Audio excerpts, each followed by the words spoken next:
Масштабный теракт в Украине. Зеленский сорвался на россиян и экстренно просит помощи. Спасательная операция.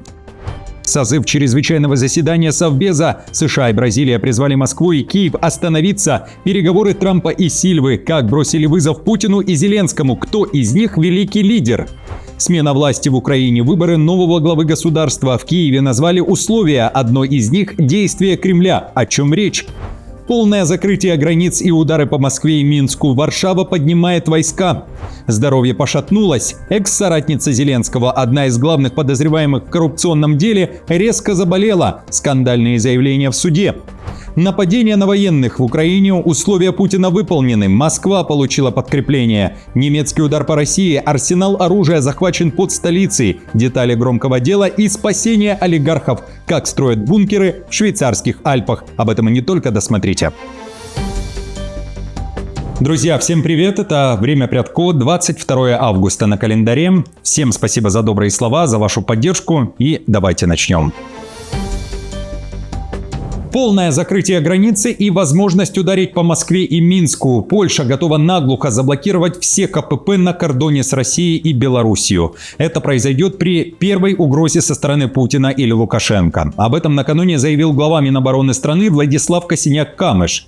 Средства, необходимые для перекрытия кордонов, есть. Они накапливаются в рамках программы «Восточный щит», подчеркнул польский министр. На приграничных складах уже готовы бетонные ежи, системы минирования и сотни дронов. Все это можно развернуть за считанные часы, говорит Косиняк-Камыш. К стройке укреплений на восточном фланге НАТО также подключились военные из Германии. На подмогу едут инженеры из США, Британии и Франции. Вдобавок к щиту поляки запускают программу «Восточный меч». Производство собственных ракет и дронов с дальностью удара более 900 километров, которые потенциально могут дотянуться до Москвы. При этом дальнобойное оружие также будет дежурить на границе. Это высокоточное поражение большой дальности. Высокоточное поражение большой дальности, предназначенное для сдерживания. У нас уже есть в арсенале в виде разного рода техники, такой как Хамар-А, дальность до 300 километров, а также ракеты JASSM и JASSM-ER, переносимые нашими истребителями, которые представляют собой высокоточные средства поражения большой дальности. Масштабный теракт в Украине. Экстренные службы ликвидируют последствия прицельного удара. В центре внимания Кривой Рог, родина Зеленского, серия взрывов и повторный налет. Россия ударила по крупнейшему торговому центру города Солнечная галерея. 130 пострадавших, среди них 23 детей. Власти намекают, жертв может быть больше, 29 человек находятся в тяжелом состоянии. В целом же на вечер 21 августа было известно о 15 погибших. Киев назвал удары дронами по торговому центру терактом. Повторные атаки были совершены уже тогда, когда власти и службы объявили спасательную операцию. Шла эвакуация людей. Теперь Украина запросила помощь. Зеленский требует, чтобы мир не молчал. В своем заявлении он сорвался на россиян, назвав их ***ми. Такие удары – это просто теракт, и реагировать на них миру нужно соответственно реальным давлением на агрессора. Чтобы мир мог быть, нужна реальная ответственность России. Российская Минобороны при этом на момент записи выпуска не комментировала этой атаки, а вот Z-блогеры заявили, что удар по торговому центру, который был заполнен людьми, оправдан, ведь склады центра использовались в интересах ВСУ. Это была цитата. Но в каких именно целях и какие доказательства в Росмедиа опубликованы не были. Чрезвычайное заседание Совбеза ООН. США и Бразилия призывают Путина и Зеленского остановиться. Трамп провел длительные переговоры с президентом Бразилии Лулой да Силвой. На фоне ситуации в Украине предложено созвать чрезвычайное заседание Совета Безопасности. Ключевой темой разговора двух президентов стала российско-украинская война. По итогам беседы Лула сообщил, что они с Трампом согласились с настоятельной необходимостью найти переговорное решение войны, которая продолжается уже почти 5 лет, говорится в заявлении. Бразильский лидер одновременно уверен в неэффективности Совбеза ООН в условиях нынешних глобальных кризисов. Кроме того, президент заявил, что великим лидером является тот, кто заканчивает войны. Послушайте. Я выразил сожаление по поводу неэффективности Совета Безопасности ООН и, следуя предложению, которое ранее сделал председателю Си Цзиньпину и президенту Путину, предложил созвать чрезвычайное заседание Совета Безопасности, чтобы найти дипломатические пути выхода из нынешних кризисов. Я заявил, что великие лидеры – это не те, кто начинает войны, а те, кто прекращает конфликты. Европейский Союз целиком и полностью поддерживает и будет дальше поддерживать работу антикоррупционных органов Украины на ее пути в ЕС. Послы стран Союза экстренно встретились с руководителями НАБУ и САП на фоне нового громкого антикоррупционного скандала в Украине и в то время, как в Украине решали, что делать с главными фигурантами последних расследований. А после публикации расследований антикоррупционных органов здоровье пошатнулось. На плохое самочувствие пожаловалась главная подозреваемая. Это экс-заместительница главы офиса Зеленского Ирина Мудра. На заседании суда она попросила отложить избрание ей меры пресечения из-за резкого ухудшения здоровья. По словам защиты, после последних событий и сильного стресса у нее обострилось заболевание, что-то по-женски, и поднялось давление. Отказалась от госпитализации, чтобы прийти на суд и показать свою открытость. Я не собираюсь избегать. Я не собираюсь затягивать судебный процесс. Я буду максимально содействовать органам суда и следствия. Прокуратура выступила против переноса и указала, что в документах нет подтверждения угрозы жизни или необходимости срочной госпитализации. Суд частично удовлетворил просьбу и перенес продолжение заседания на 24 августа. Сама же Мудра заявила, что не причастна к совершению незаконных действий, что каждый эпизод будет разобран, и после завершения заседания не стала больше давать интервью журналистам, заявив, что время принимать лекарства. Я очень прошу с уважением отнестись к этой ситуации. Мы сидели 6 часов. Мне нужно сейчас принять таблетки. Я очень прошу вас с пониманием к этому отнестись. Напомню, соратница Зеленского Мудра фигурирует в операции антикоррупционных органов Украины под названием «Форест Гамп» по делу о предполагаемых финансовых махинациях при внесении 150 миллионов гривен залога за экс-министра юстиции Германа Галущенко. Готовиться надо уже сейчас. В команде уволенного Зеленским экс-министра обороны Михаила Федорова, который буквально на днях выступил за проведение выборов в Украине, уже прорабатывают сценарий электорального процесса, даже в условиях войны. Речь идет о масштабной перестройке всей системы голосования. У Федорова уточнили, что не настаивают на выборах уже завтра, но говорят, что надо начинать готовиться. Военным хотят дать возможность голосовать на специальных участках на фронте или в крупных прифронтовых городах, а для гражданских могут открыть участки в подземных школах, детсадах и других защищенных объектах. А для украинцев за рубежом можно было бы организовать онлайн-регистрацию заранее. Об этом пишет «Украинская правда». Есть еще и один вариант. Также в команде экс-министра обсуждают идею голосования не в один день, а в течение определенного периода, что может снизить вероятность скопления людей на избирательных участках. Относительно того, какие выборы должны состояться первыми, президентские или парламентские, пока у команды Федорова нет окончательной позиции. В Верховной Раде в пятницу поставили точку в вопросе выборов, их быть не может. Пока что. Но назвали условия, которые могут ускорить процесс выбора нового парламента и президента. Стефанчук дал понять, Путину надо остановиться. Только после этого и окончания войны, возможно, смена власти в Украине. Мне кажется, это понятно всем, особенно после последних ночей, что проведение выборов в Украине во время режима военного положения – это абсолютно невозможно, нецелесообразно и безответственно. Выборы не могут проходить просто для галочки, они должны быть демократичными и безопасными для каждого гражданина, кто участвует в выборах и кто баллотируется.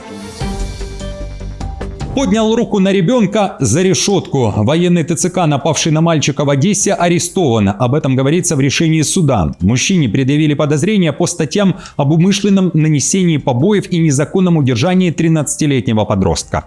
Согласно следствию, представитель ТЦК не выдержал оскорблений со стороны подростка. Что именно сказал мальчишка, неизвестно.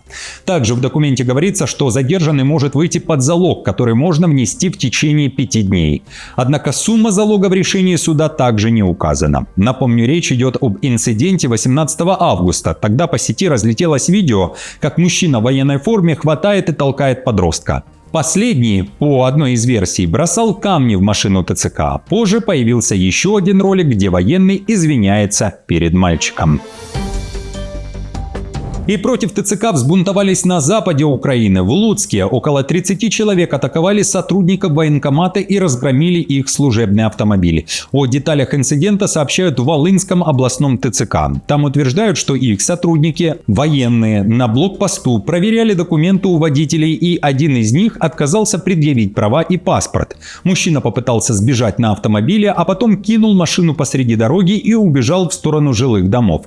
Все это время военные ТЦК преследовали его, пока им не преградили путь местные жители. Завязалась драка. По словам сотрудников военкомата, они теперь ходят в синяках и ссадинах. Теперь в ТЦК просят украинцев сохранять спокойствие во время мобилизационных проверок и предъявлять свои военно-учетные документы. Также существенно поврежден автомобиль ТЦК, выбиты все окна и фары, повреждены все шины. Кроме того, из автомобиля похищены радиостанция, бодикамера и ключи от авто. На место происшествия была вызвана следственно-оперативная группа. Одна из участниц конфликта задержана и доставлена в районное управление полиции.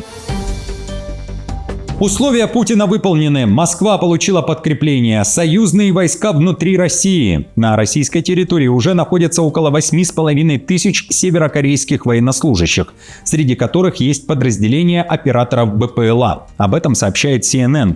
В составе нового контингента находится около 1000 инженеров и саперов, а также примерно 400 специалистов по дронам. По данным Киева, северокорейские подразделения преимущественно размещаются в Курской области.